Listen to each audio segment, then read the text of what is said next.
There's a formula that costs less than $3, bonds permanently to concrete, brick, wood, and bare metal, and it outperforms every premium floor coating on the hardware store shelf. No sanding, no primer, no professional equipment, no contractor. 3 ingredients you can buy at any grocery store or home supply outlet, mixed in a plastic bucket with a stick. One coat on the surface is sealed, colored, waterproof, and protected for years. The floor coating industry generates over $30 billion a year in the United States alone.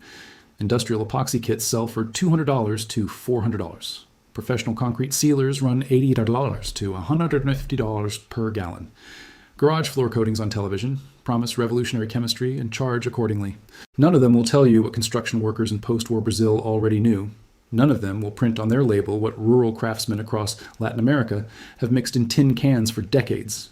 The active binding mechanism inside their products is a variation of a reaction you can replicate in your kitchen for the price of a bus ticket.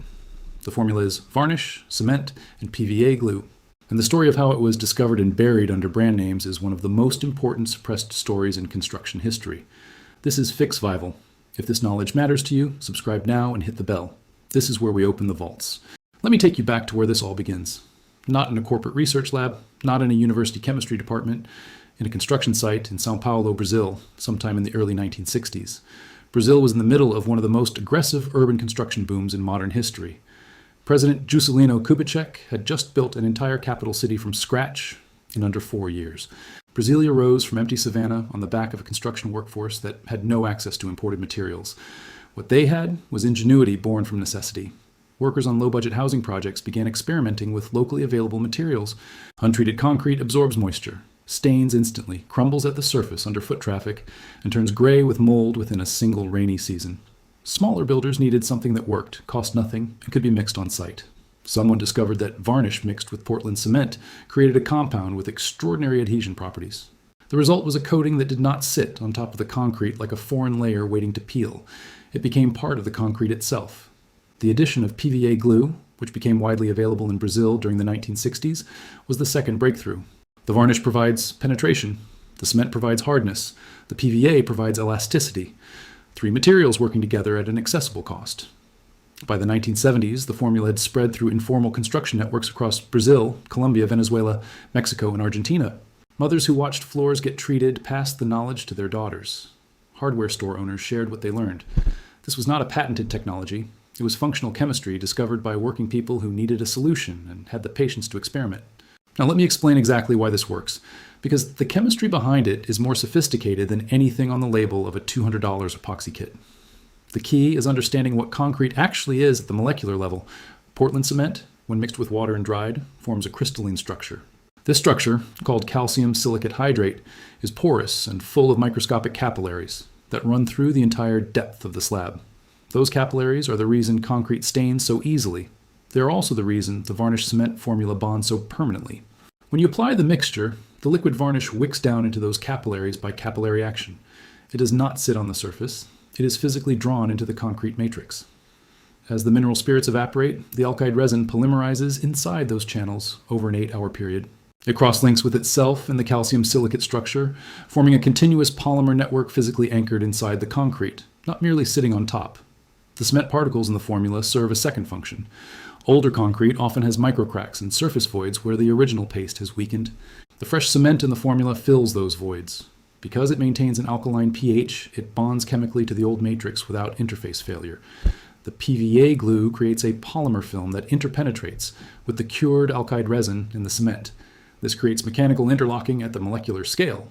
When you try to peel a coating held by interpenetration, you cannot separate it cleanly because the 2 materials are woven together. The color-fast pigments become suspended inside the polymer network. This is why the formula does not fade like surface-applied paints do. The pigment molecules are protected from UV radiation and abrasion. The color is not on the floor. The color is in the floor. The proportions matter.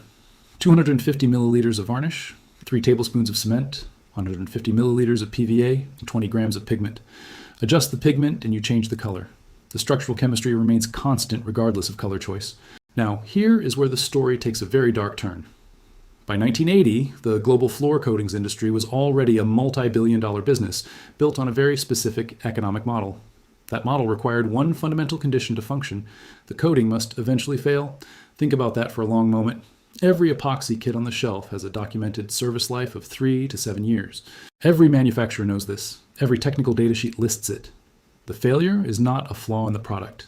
It is a feature. A floor coating that bonds permanently and never needs replacement cannot generate recurring revenue or justify annual reapplication service contracts. The global architectural coatings market is projected to exceed $80 billion by 2027. Concrete floor coatings alone account for over $3 billion. The market grows not because floors are getting worse, but because the coatings are designed to require replacement on a schedule. A formula that costs $3 and bonds permanently through polymer interpenetration does not fit anywhere inside that economic model. It cannot be protected by patent because its 3 ingredients are commodity materials available at any hardware store. There is no trade secret. So, what happens to a technology that threatens a multi-billion-dollar industry but cannot be banned, debunked, or made illegal? It gets ignored. It gets excluded from technical training programs and left out of every mainstream DIY publication and home improvement television program. Knowledge that spread in Brazilian construction communities got quietly drowned out by massive advertising budgets that the workers could never compete with. They take the same molecular chemistry, dissolve it in branded solvents, and sell it back at 10 to 20 times the material cost. The chemistry inside is the same. The label is where the profit lives.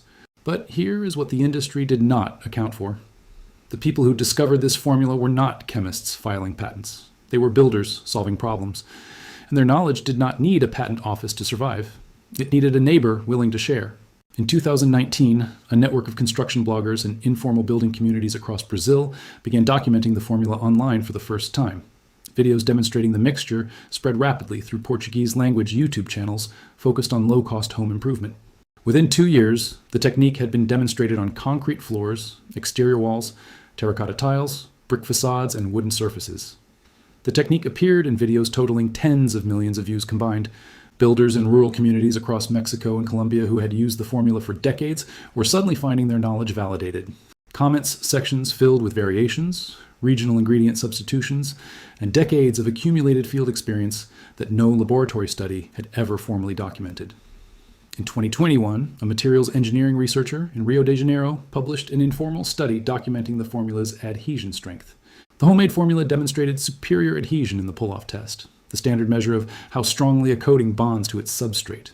Commercial products, priced 15 to 20 times higher, showed lower adhesion scores on the aged concrete surfaces that represent real-world application conditions. The formula also demonstrated zero delamination on surfaces that had not been mechanically prepared, meaning no grinding, no acid etching, no shot blasting. The polymer interpenetration mechanism pulls it into existing surface chemistry, rather than requiring a chemically clean substrate. This is the property that professional applicators specifically cannot replicate with epoxy systems, because epoxy adhesion depends entirely on surface preparation. Meanwhile, DIY communities in the United States have begun experimenting with the formula independently, arriving at the same proportions. Homeowners sharing results on forums describe garage floors still showing zero peeling after 4 winters. Outdoor concrete steps coated with the formula are demonstrating weathering resistance that commercially applied sealers cannot match. The knowledge survived because it works, and things that work have a way of outlasting the marketing budgets designed to replace them. Here's exactly what to do, and it is almost insultingly simple. You need 4 things. Standard alkyd varnish, available at any hardware store for approximately $8 to $12 per liter. Portland cement, which you likely already have in your garage, or can purchase in small bags for under $5. White PVA glue, sold at every craft store and home center for $3 to $6 per liter. And powdered pigment in whatever color you choose. Available at paint supply stores or online for $3 to $8 per $100 gram bag. Measure 250 milliliters of varnish into a clean plastic or metal bucket. This is your base and your penetrating carrier. Add 3 heaping tablespoons of Portland cement. Stir slowly at first to prevent the fine cement powder from creating a dust cloud. Then, increase speed until the mixture thickens into a uniform paste with no dry lumps. The consistency should resemble a slightly thick paint. Add 150 milliliters of PVA glue and continue stirring until fully incorporated. The mixture will become noticeably more viscous and elastic. Finally, measure 20 grams of powdered pigment and add it gradually while stirring continuously. Work out any pigment clumps before proceeding. To mix efficiently without a mechanical mixer, take a wooden dowel rod and secure 3 plastic zip ties along its length. Clamp this into a standard electric drill. Running this improvised paddle mixer through the bucket takes the formula to perfectly homogeneous. For concrete floors, no primer is required. Load a standard foam roller with the formula and apply directly to the clean, dry surface. The first coat will show immediate dramatic coverage, eliminating stains and imperfections in a single pass. Allow a minimum of 8 hours drying time. Apply a second coat following the same process. 2 coats provide full depth penetration and maximum pigment saturation. The dried surface is ready for normal foot traffic after 24 hours and reaches full cure strength after 72 hours. The finished surface withstands cleaning with soap and water without color loss. For outdoor applications, the formula handles rain and UV exposure. For walls and vertical surfaces, add a small additional amount of cement to increase viscosity and prevent runs. Total material cost for a standard one-car garage floor runs between $15 and $25. Compare that to a professional service costing up to $2,500. Applied to brick, it waterproofs without the efflorescence that dissolves most surface sealers within 2 seasons. Every civilization that built with stone and clay understood that the most powerful materials are the ones already present in the earth beneath your feet. The Roman engineers who built aqueducts lasting 2,000 years were not working with proprietary chemistry. They used pozzolanic ash, lime, and volcanic aggregate. They were working with principles discoverable by anyone patient enough to observe what happened when common materials were combined under the right conditions. The construction workers in Sao Paulo who discovered this formula were following the same instinct. They did not have chemistry degrees. They had concrete floors that needed to last, budgets that demanded innovation, and the practical intelligence to test combinations until something worked. The formula they found did not come from a research lab. It came from necessity applied with curiosity. The industry that grew up around coating those floors suppressed this knowledge by making the expensive solution the obvious one. If every commercial, hardware store end cap, and professional course points you toward the $200 kit, the $3 alternative never comes up. But chemistry does not care about advertising budgets. Polymer interpenetration networks do not expire because a patent runs out. The capillaries in every concrete floor poured since the Romans are still there, waiting for something fluid enough to enter and strong enough to stay. You now know the formula: the bucket, the varnish, the cement, the glue, and the color of your choosing. The solution is not on a shelf behind a professional counter. It is waiting in the same 3 ingredients mixed by hand 60 years ago. Some knowledge does not disappear. It waits. And right now it is waiting for you to pick up a roller. If this changed how you see the surfaces around you, subscribe and share this now. The next vault, open soon.